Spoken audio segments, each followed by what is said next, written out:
ਜਿਹੜਾ ਆਪਣੇ ਜੀਵਨ ਨੂੰ ਪਰਉਪਕਾਰ ਦੇ ਵਿੱਚ ਲਾ ਦੇਵੇ, ਆਪਣੇ ਜੀਵਨ ਨੂੰ ਪਰਮਾਤਮਾ ਦੀ ਸੇਵਾ ਦੇ ਵਿੱਚ, ਪਰਮਾਤਮਾ ਦੀ ਭਗਤੀ ਦੇ ਵਿੱਚ ਲਾ ਦੇਵੇ। ਗਰੀਬ ਉਹ ਆਦਮੀ ਮੰਨਿਆ ਜਾਂਦਾ ਹੈ, ਸਾਰਾ ਕੁਝ ਹੈ ਪਰ ਲਾਲਸਾ ਖਤਮ ਨਹੀਂ ਹੋਈ, ਹੋਰ ਇੱਛਾਵਾਂ ਵੱਧਦੀਆਂ ਜਾ ਰਹੀਆਂ, ਪਰ ਕਿਸੇ ਵੀ ਚੰਗੇ ਕੰਮ ਦੇ ਵਿੱਚ ਉਹ ਧਨ ਦੇ ਨਹੀਂ ਰਿਹਾ। ਔਰ ਮਾਨਵ ਜੀਵਨ ਅਸਫਲ ਕਿਸ ਦਾ ਹੈ? ਆਪਣੇ ਗ੍ਰੰਥ, ਆਪਣੇ ਮਹਾਪੁਰਸ਼ ਆਪਾਂ ਨੂੰ ਕਈ ਵਾਰ ਦੱਸਦੇ ਹੈ, ਕਥਾ ਦੇ ਵਿੱਚ ਵੀ ਆਪਾਂ ਕਈ ਵਾਰ ਉਸ ਦਾ ਜ਼ਿਕਰ ਕਰਦੇ ਹਾਂ ਕਿ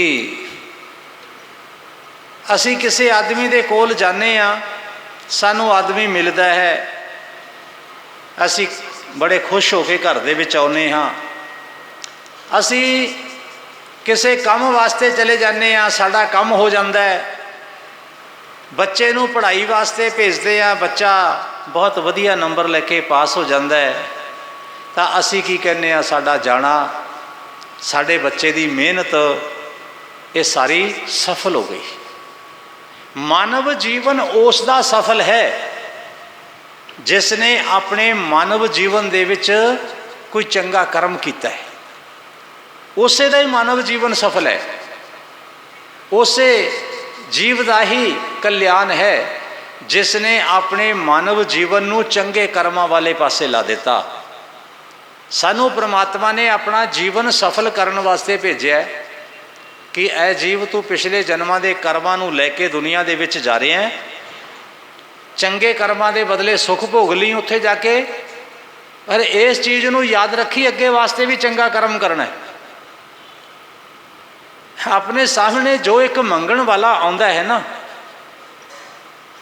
ਮੰਗਣ ਵਾਲਾ ਉਸ ਦੇ ਨਾਲ ਨਾਲ ਸਾਨੂੰ ਇੱਕ ਗਿਆਨ ਦੇ ਕੇ ਜਾਂਦਾ, ਸਿੱਖਿਆ ਦੇ ਕੇ ਜਾਂਦਾ ਹੈ ਕਿ ਉਸ ਪ੍ਰਮਾਤਮਾ ਦੀ ਬਣਾਈ ਹੋਈ ਸ੍ਰਿਸ਼ਟੀ ਦੇ ਅੰਦਰ ਤੂੰ ਵੀ ਜਨਮ ਲਿਆ ਹੈ ਔਰ ਮੈਂ ਵੀ ਜਨਮ ਲਿਆ ਹੈ, ਪਰ ਆਪਣੇ ਅੰਦਰ ਫਰਕ ਕਿੰਨਾ ਜ਼ਿਆਦਾ ਹੈ।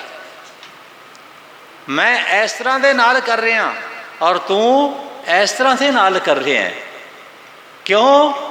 ਕਿਉਂਕਿ ਮੈਂ ਕਿਤੇ ਪਿਛਲੇ ਜਨਮ ਦੇ ਵਿੱਚ ਚੰਗਾ ਕਰਮ ਨਹੀਂ ਕੀਤਾ ਔਰ ਤੂੰ ਪਿਛਲੇ ਜਨਮ ਦੇ ਵਿੱਚ ਚੰਗਾ ਕਰਮ ਕੀਤਾ ਹੈ, ਅੱਗੇ ਵਾਸਤੇ ਵੀ ਚੰਗਾ ਕਰਮ ਕਰ ਲੈ।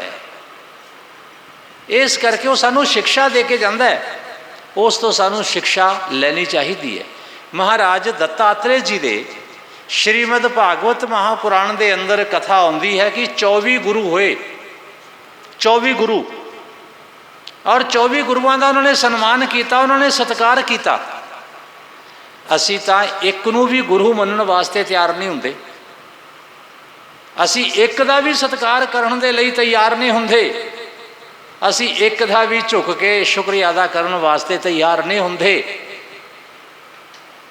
ਔਰ ਦੱਤਾਤਰੇय ਜੀ ਨੇ 24 ਗੁਰੂ ਬਣਾਏ। ਗੁਰੂ ਬਣਾਉਣ ਦਾ ਮਤਲਬ ਇਹ ਨਹੀਂ ਕਿ ਉਹਨਾਂ ਦੇ ਪੈਰ ਘੁੱਟੋ, ਲਿਆ ਕੇ ਧਨ ਸੰਪत्ति ਦੀ ਬੋਰੀਆਂ ਉਹਨਾਂ ਦੇ ਸਾਹਮਣੇ ਟੇਢੀਆਂ ਕਰ ਦਿਓ, ਉਹਨਾਂ ਦੇ ਸਾਹਮਣੇ ਉਹਨਾਂ ਦੀ ਜੈ ਜੈਕਾਰ ਕਰਦੇ ਰਹੋ ਤੇ ਨਿਗਾਹ ਰੱਖੋ ਕਿ ਗੁਰੂ ਜੀ ਕਦੋਂ ਦੁਨੀਆ ਦੇ ਵਿੱਚੋਂ ਜਾਣ ਤੇ ਕਦੋਂ ਅਸੀਂ ਇਹਨਾਂ ਦੀ ਗੱਦੀ ਤੇ ਕਬਜ਼ਾ ਕਰੀਏ, ਕਦੋਂ ਇਹਦੀ ਸੰਪत्ति ਆਵੇ। ਬਹੁਤ ਸਾਰੇ ਡੇਰਿਆਂ ਦੇ ਵਿੱਚ, ਬਹੁਤ ਸਾਰੀ ਜਗ੍ਹਾ ਤੇ ਆਪਾਂ ਦੇਖਦੇ ਹਾਂ ਨਾ, ਇਸੇ ਚੀਜ਼ ਨੂੰ ਲੈ ਕੇ ਝਗੜਾ ਹੁੰਦਾ, ਗੁਰੂ ਨੂੰ ਲੈ ਕੇ ਝਗੜਾ ਨਹੀਂ ਹੁੰਦਾ। ਗੁਰੂ ਨੂੰ ਲੈ ਕੇ ਝਗੜਾ ਨਹੀਂ ਹੁੰਦਾ, ਗੁਰੂ ਦੀ ਸੰਪत्ति ਨੂੰ ਲੈ ਕੇ ਝਗੜਾ ਹੁੰਦਾ ਹੈ।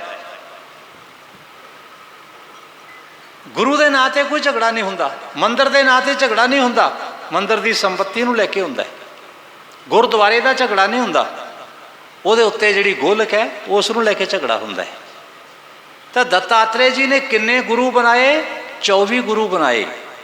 ਔਰ ਗੁਰੂ ਵੀ ਕਿਸ ਤਰ੍ਹਾਂ ਦੇ ਬਣਾਏ? ਜਿਨ੍ਹਾਂ ਨੂੰ ਪਤਾ ਵੀ ਨਹੀਂ ਕਿ ਇਹ ਸਾਡਾ ਚੇਲਾ ਹੈ।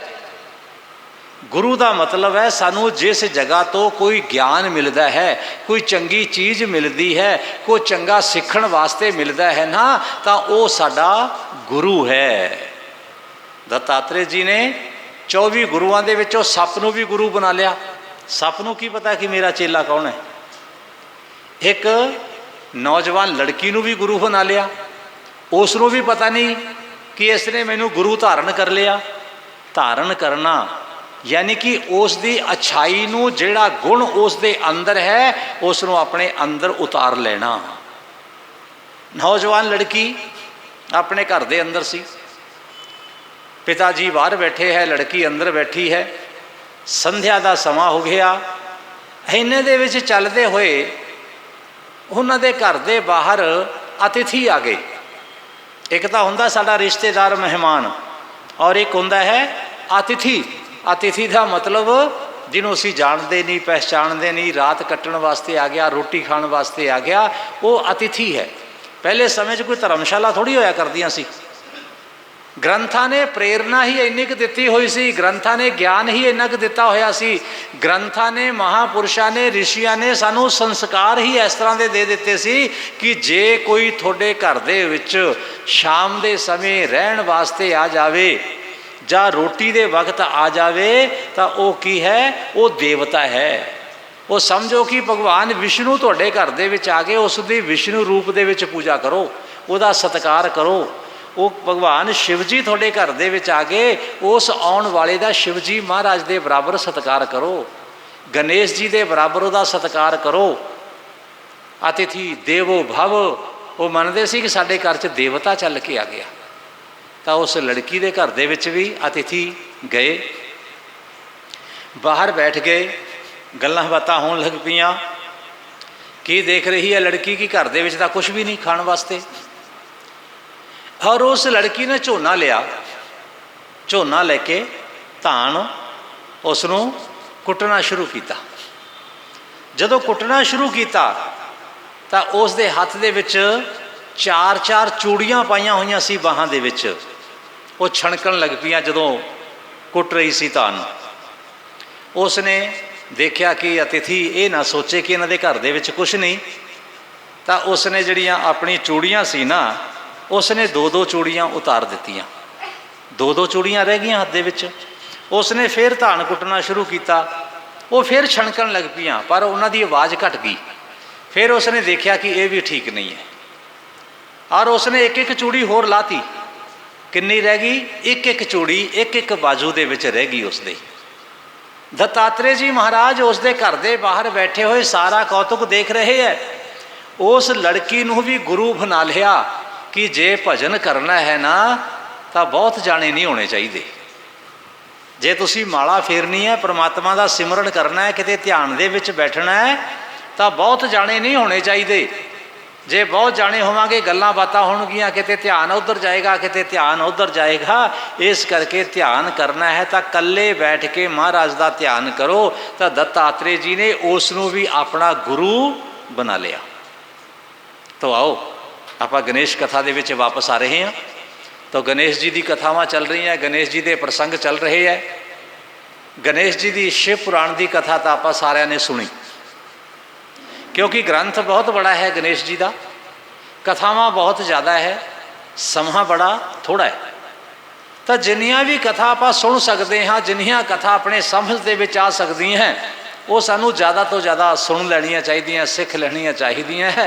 गणेश अपने शिव पुराण की कथा जिस दे विच माता पार्वती ने अपने उबटन दे नाल गणेश जी महाराज नूं बनाया सी, और फिर गणेश जी महाराज का सीस शंकर जी ने उतार दिता। वो कथा तुहानूं सारिਆਂ नूं पता है। इस तरह के नाल गणेश जी के पुनर्जन्म की दूसरी कथा, उस कथा कि पहला तो माता पार्वती ने अपने